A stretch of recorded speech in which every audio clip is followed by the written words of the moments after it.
Okay, in this part I'll tell you about the match porting I'm doing on the intake manifold. When I ordered the blown up engine from the wreckers, I asked them to throw in an extra intake manifold so I could port match it while the head was off. I decided to go with the gasket porting method because the mismatch between the head and the manifold on this combination was very, very tiny. I was actually impressed at how close they matched already. So this way, using the gasket method, I'm not really changing the port shape hardly at all.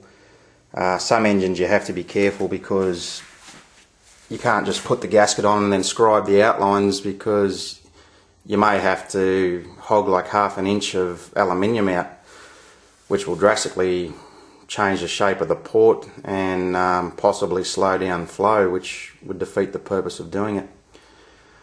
On these intake ports you can see I've used ultra blue, and what I've done is just smeared it around the outsides, put the manifold on, bolted it together and then let it cure overnight. When I pulled it apart, there was the corresponding marks on the intake manifold. This is after I've gasket matched the head. I don't know if you can see it there, I'll get a bit extra light. What I did to gasket match the head, where you can see there's a very small amount on that port, there's a small amount on the upper right corner of the second port. I don't know if this light is helping or not. The second port there, you can see most of that wall, I've barely skimmed it, and the first port there's just a little up in the corner there. So this is how close they were already matched. What I did was I just sat the head as it is now, put the studs in, and then I put the gasket on. I did it this way because this would be the way the head would be orientated when you're putting it together, so the gasket will sit according to the way the gravity holds it. But as it turns out anyway, these are spaced far enough apart that the holes, when you slide the gasket on, there's actually tension there and the gasket can't move. So as long as you use gravity basically as you tighten all the bolts up, it should realign itself so close that any minor misalignment won't matter. So yeah, I tried that with the ultra blue and it didn't really work on the head. It left a mark that you could see, but not enough to be confident to go grinding out metal. So I got on the net and I found a fella that pinches his wife's lipstick and does the same thing. So I thought, that's a bloody good idea. You can just smear lipstick all around the edge, bolt it up, and then you haven't got to wait overnight or anything. You just pull it apart and there's your marks ready to go. Run a scribe around the inside of the marks, and then you take your die grinding burr. Now this one isn't actually intended for aluminium. This is one you'd use on steel or cast iron. But if you keep a little bit of oil in the flutes, and I use a scribe, as it starts to clog up, you just scrape down with a scribe and flick all the aluminium out. If you don't do that, they'll overheat and chip the teeth off, and these things are about $50 to $60 each, so you want to take it slow and take care. The main reason I chose this one is it doesn't rip a massive amount of material out.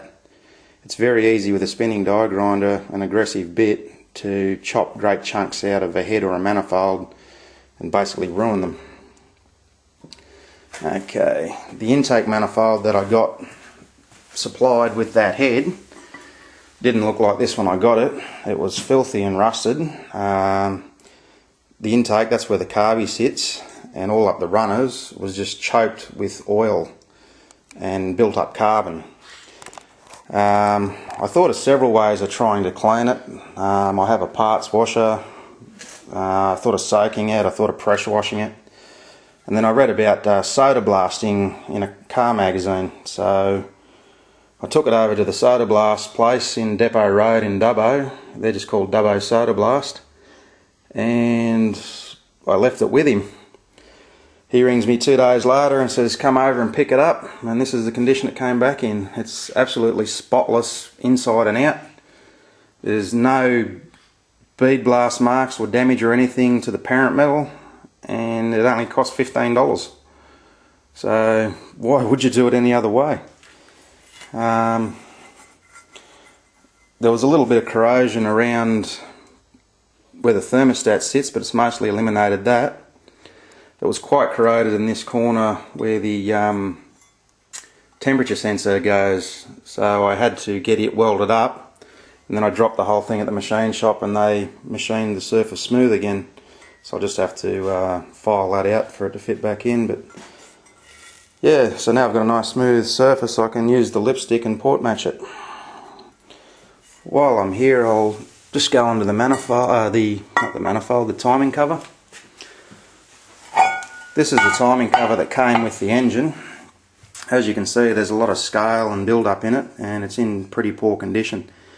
This area here is where the impeller for your water pump runs.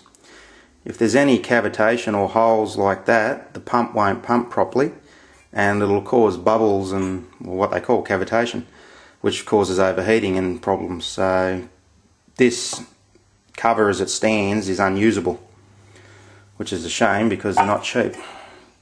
Although I did get lucky on that. I went to the local Repco store and I told them that I can order these off eBay for around about $200 or so. I didn't mention anything about freight costs from the States. This is a KC timing cover, which is made, I believe, in Australia. It's in pretty good. It's a pretty good casting. The only sort of question I have here, which I don't know if you can see that line there at the end of my finger, they've run the milling machine across twice and it's left a ridge I can feel. But given the viscosity of the oil that runs in the oil pump area, I don't think that will be a problem. Other than that, the casting is fairly smooth all over, and I got this delivered to Dubbo for $180 total. I didn't notice until a couple of days later when I got home. I looked at the Repco receipt that they'd given me, and because they already quoted me $180 before I ordered it, that's what I paid. But on the Repco receipt, it had recommended retail of $520. So I dare say someone probably got in trouble over that one. But I wouldn't pay $520, I'd order it from the States. Okay, that's about it for now. I'll talk a bit more later when I can get the rest of the stuff out.